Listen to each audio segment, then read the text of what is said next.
Hello, Need to Know TV friends and family. Hello, hello. Come in, come in, come in. Let's do a story time on this beautiful day. Let's focus on like, comment, share, subscribe, hit the notification on all your devices so you can be updated on things about life, this crazy climate that we're in. The word of the day is rejection, people. Rejection. Rejection is protection. Let's say it together. Rejection is protection. Some people seem to not understand the word no, or I'm not interested. We're going to break a couple things down, and a couple things have been happening in the work environment. People, rejection is protection. Say it with me. Rejection is protection. Like, comment, share, subscribe, hit the notification on all your devices. Come in, come in, come in. Have you ever wondered why so many allegations of workplace harassment? How it all started, how it began, where it stemmed from? A lot of times it stems from people being rejected, and they don't understand the word no. They just want to keep pursuing a man or a woman, or a supervisor want to try to pursue people that work under them, like a supervisor try to talk to a team leader, regular staff, administrator or director or manager try to talk to somebody that's work under them. In most companies, that's not allowed because you are authority, a person of authority, and it's not allowed. So we have a lot of workplace harassment allegations, and most of them are true, but a lot of times nothing happens because the regular team member can't prove the situation. It's only he say, she say. So I'm going to give you a little story time of an administrator named Sharon. These are fake names, people. Work with me because I want you to follow with the story. Team member named Trina. Team member named David. And Earl. Okay. David is the supervisor. Sharon is the administrator. Administrator, director, manager, lead person. He's at the top of the food chain, Sharon. So if anything happened, everything's supposed to go to him. David is in charge of the people beneath him. He's the supervisor. He let Sharon know everything that's going on with the day shift, the night shift, the whatever shift. Trina and Earl are just the regular factory workers. We're going to call them factory workers because this can happen anywhere, any type of work environment. So during the interview, Sharon said, well, you are an attractive lady. I'm not going to put you in there with the wolves because I feel like they would try to take advantage of you. So the team member lady that was interviewing said, I can take care of myself. I got me. They better have them because I don't come here to talk to nobody. I come handle my business and pay my bills. Well, ma'am, I like how you thinking. That's what Mr. Sharon said. I like how you thinking. Seem like you got your head on right. My head stay on the swivel, the lady said. So he said, well, I'm going to release you over to Earl, and he's going to train you, and that's going to be your work area. He's going to tell you about all the equipment and how everything works. And I think you'll be a good fit for that area because there's not too many traffic over there. Nobody ever goes in that area.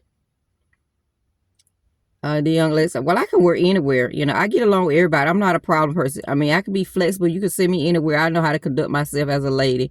He said, no, it's not you. It's I know the type of people I have in this department, and I feel like they will be on you like a bunch of wolves. She said, oh, okay, well, you the boss. I thank you for interviewing and everything, and let me know if I can send in any more paperwork that you need to verify anything. He said, oh, you got the job. You got the job. He said, well, you'll start in 2 weeks. So whatever you need to get in order, just go ahead and do that. And you'll be back here on the 15th. That's when you'll start. She said, okay, thank you. Appreciate it.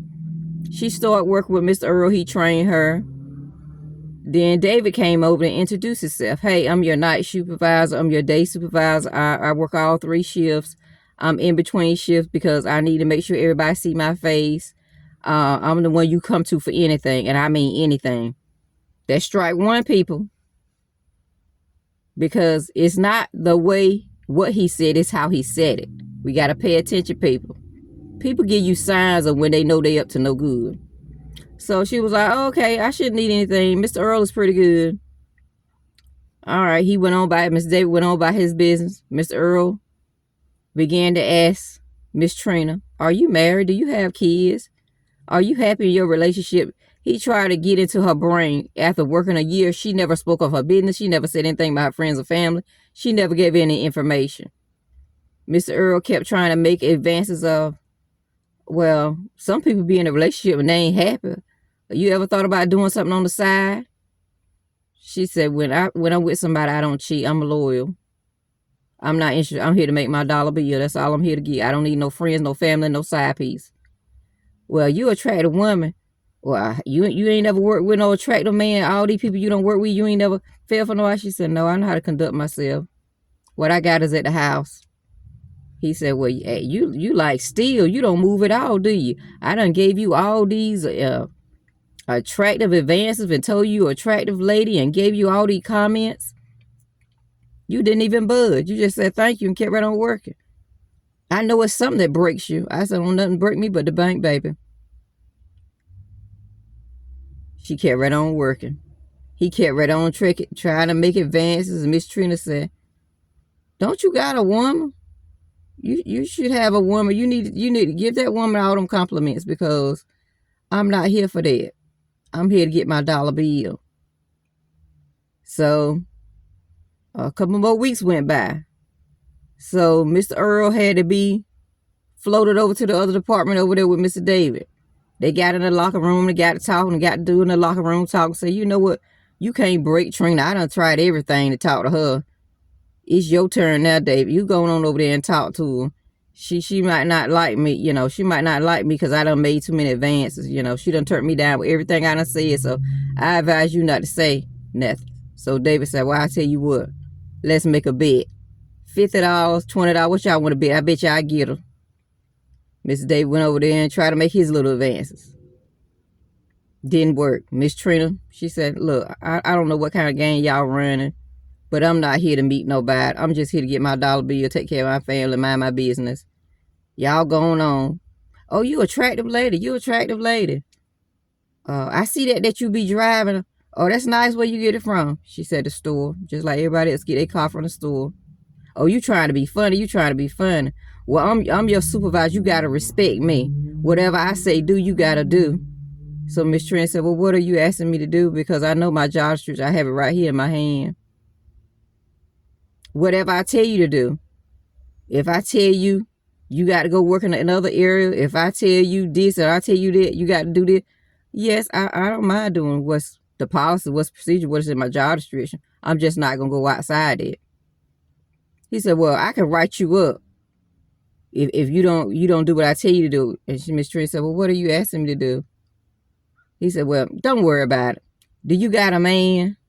Do you got a boyfriend? Are you looking for someone? What's your type? He said, nobody out here couldn't custom make themselves to be my type.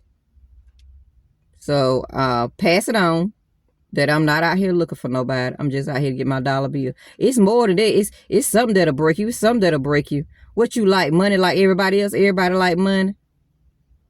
Like I said, you can't custom make yourself. Sir, just go ahead and go on about your business and stop standing over me.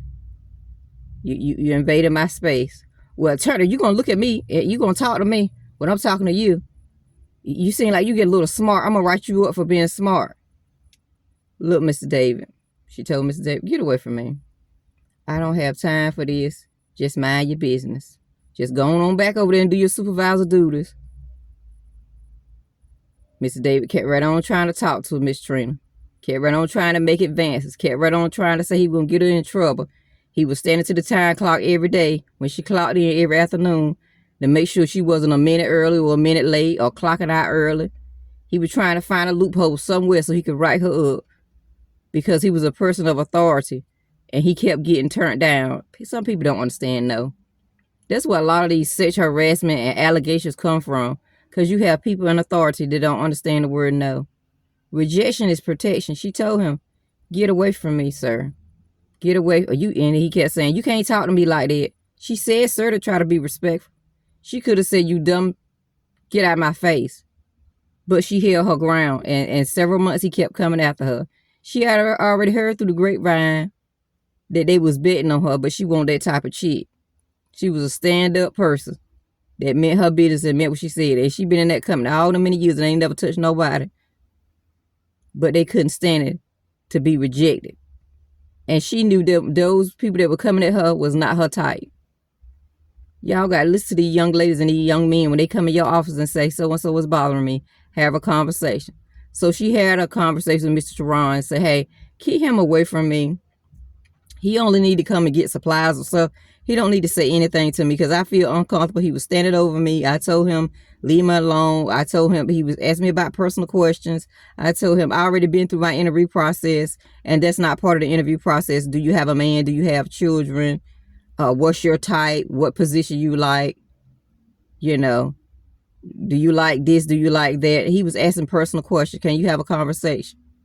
So when somebody go in your office and say something, you're not supposed to tell the person names, managers. You do know that. Because when it's somebody up of authority that says something, administrative director, you don't tell their name. You just say, well, it's coming down the pipeline and this is what was said in the meetings. You don't give a name. So why would you put somebody in harm's way by telling a male or a female that had a complaint about another staff, a person of without a degree, just a supervisor, team leader type person? That's just somebody to run the ship while you're not there so you don't have to be present 24 hours. This person has no communication skill, no high up education, no associates, no masters, no doctorate degree. They just a team leader because they've been in a position for a lot of years. And they gave them something because they wanted to show their appreciation of letting this person be a leader because they was able to stick around for 15 plus years. Your people are power tripping and you need to check them every so often. And you need to walk around and ask your staff,